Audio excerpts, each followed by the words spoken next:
एक लम्हे के लिए रुको। क्या तुम वो इंसान हो जिसके साथ नाइंसाफी हुई और तुम चुप रहे? क्या किसी ने तुम्हारा हक मारा और तुमने कुछ नहीं कहा? क्या किसी ने तुम्हें बेइज्जत किया और तुम खामोश रहे? क्या किसी ने तुम पर झूठा इल्जाम लगाया और तुमने सफाई भी नहीं दी?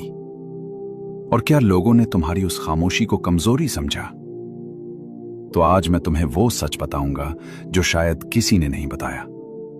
तुम्हारी ये खामोशी कमजोरी नहीं है, ये दुनिया की सबसे बड़ी ताकत है। और अल्लाह ने इस खामोशी के बदले जो तैयार किया है वो सुनकर तुम्हारी आंखें भर आएंगी।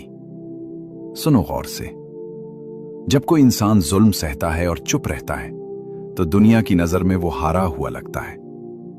लोग सोचते हैं कि इसमें हिम्मत नहीं है, कि ये कमजोर है, कि ये जवाब देने के काबिल नहीं। मगर अल्लाह की नजर में इस लम्हे कुछ और हो रहा होता है। अल्लाह की नजर में वो खामोश इंसान उस वक्त सबसे ताकतवर होता है, क्योंकि उसने अपने नफ्स को काबू किया, अपने गुस्से को पिया और बदला लेने की बजाय अल्लाह पर छोड़ दिया। नबी करीम सल्लल्लाहु अलैहि वसल्लम ने फरमाया कि पहलवान वो नहीं जो दूसरे को पिछाड़ दे, असल पहलवान वो है जो गुस्से के वक्त खुद को काबू कर ले। जब तुम जुल्म सहकर चुप रहते हो तो तुम इस वक्त दुनिया के सबसे बड़े पहलवान हो। अब सवाल यह है कि अल्लाह इस खामोशी के बदले में क्या देता है। पहली चीज, मजलूम की दुआ। नबी करीम सल्लल्लाहु अलैहि वसल्लम ने फरमाया कि 3 दुआएं ऐसी हैं जो रद्द नहीं होती। इनमें से एक मजलूम की दुआ है। जब तुम जुल्म सहते हो और चुप रहते हो, इस वक्त अल्लाह तुम्हारी दुआ को एक खास दर्जा दे देता है।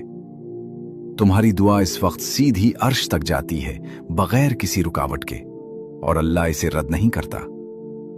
जरा सोचो, जो इंसान तुम पर जुल्म कर रहा है वो तुम्हें नहीं जानता कि वो खुद अपने हाथों अपनी तबाही लिख रहा है, क्योंकि जिस पर जुल्म हो उसकी दुआ अल्लाह कभी नहीं रोकता।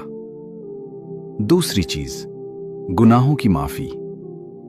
नबी करीम सल्लल्लाहु अलैहि वसल्लम ने फरमाया कि जो मुसीबत भी मोमिन को पहुंचती है, यहां तक कि कांटा भी चबता है, तो अल्लाह इसके बदले इसके गुनाह माफ कर देता है।